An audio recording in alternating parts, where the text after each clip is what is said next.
What was that? First handshake.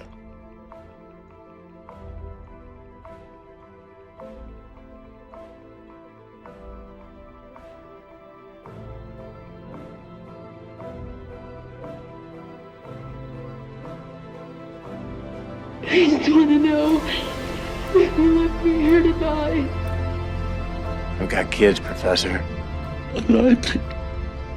Don't let me leave, Murph! Time will run differently for us? Yeah. 7 years per hour here. Let's make it count. Why'd you go? Well, my dad was a farmer. Like everybody else back then. Oh, you think this is funny? Uh-huh. You wouldn't be here if it wasn't for me. Do not go gentle into that good night. Don't make me leave like this, Murph.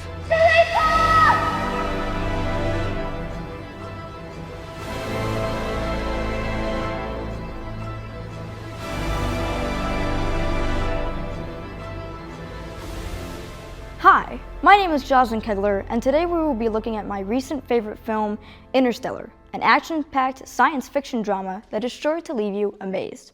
From the beginning storyline concept to the script, the casting, the cinematography, the score, and the editing, this movie earned a 73% critic rating on Rotten Tomatoes, as well as an 87% audience rating.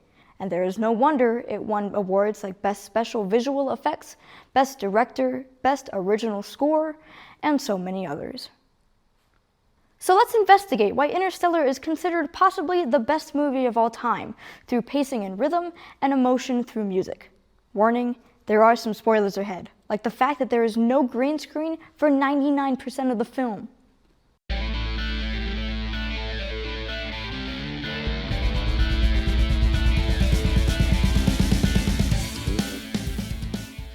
Consider the coinfield chase scene. Although quickly cut between different shots, the whole scene from the first second we see the drone to it landing is a full 2.5 minute long sequence, and most of that is driving through corn.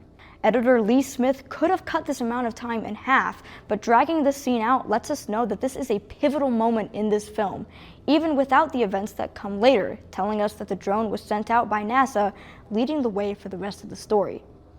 We can also take the scene inside the Tesseract. From when Cooper lands inside the Tesseract to Murph's realization is 11 minutes and 45 seconds long.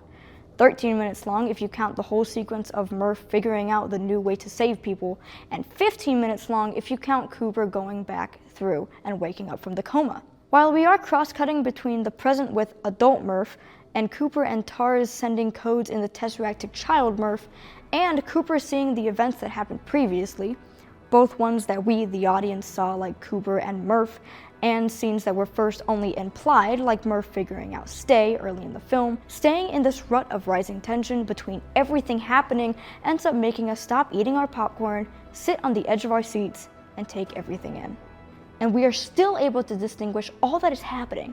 There are basically 3 different plots, and quite literally 3 different timelines being shown simultaneously intermingled, and it's all done effectively through rhythm. And they don't get to fight over him leaving just yet. This is a good narrative. You don't want to resolve things too fast, you want conflict to linger. That creates tension and engagement. Of course, the past and the future are intertwined, even more than they are in real life, as Cooper turns out to be Murph's ghost when he starts using binary and Morse code. It's me, Murph. I was your ghost. I know. People didn't believe me. They thought that I was doing it all myself. But the present comes into play effectively within the whole system. The line, "she won't understand its significance for years," still gives us a segue from, "come on, Dad, what else?" The 3 timelines being woven together so intricately creates the urgency of Murph figuring out what Cooper was trying to say, and therefore, both story and pacing-wise, keeps us glued to the screen. As you can tell, I finished breaking down the Tesseract scene into the 3 different video layers according to the time layers. The scene in total is 13.5 minutes long. And the score is only raising the reality of the stakes that are set out. And all of this is also a callback to the events that only seem to be fun little moments at first, which is just incredible. Everything is shown for a reason.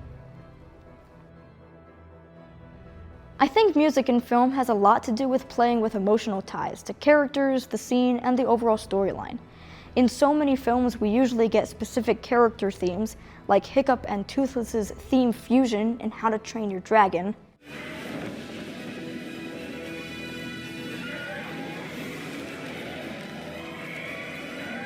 and main reoccurring themes with a sprinkle of other compositions.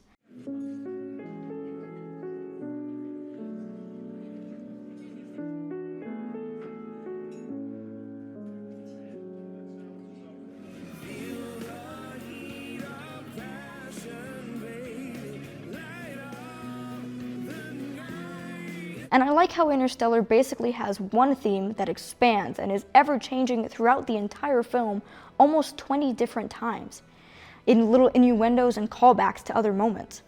In this scene on Earth, we get this very quiet and peaceful theme and get just a glimmer of something, which then grows into this massively swelling orchestral piece that plays into the tension of the scene on Miller's planet.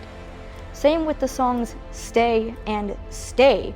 Even the titles alone exhibit the urgency behind the music. And of course, it's Hans Zimmer we're talking about, like, come on.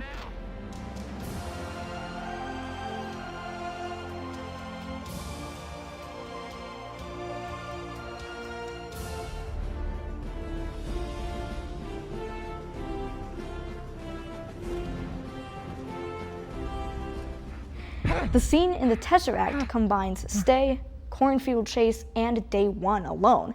But there are 30 different songs, and each so similar to the others, sometimes it can be impossible to discern if we're hearing a new song or just another rendition of something we already heard. But it's all still magnificent and wondrous, completely attaching us as the audience to the film. So there we have it. Why Interstellar is one of the best films because of pacing and rhythm through the cornfield chase and Tesseract scenes, and emotion behind the soundtrack. Nobody believed me, but I knew you'd come back. How? Because my dad promised me. Do not go gentle into that good night. Old age should burn and rave at close of day. They didn't bring us here to change the past. Rage, rage against the dying of the light. They didn't bring us here at all. Though wise men at their end, no dark is right. We brought ourselves. Because their words Had forked no lightning, they do not go gentle into that good night. Don't you get it yet, Tars?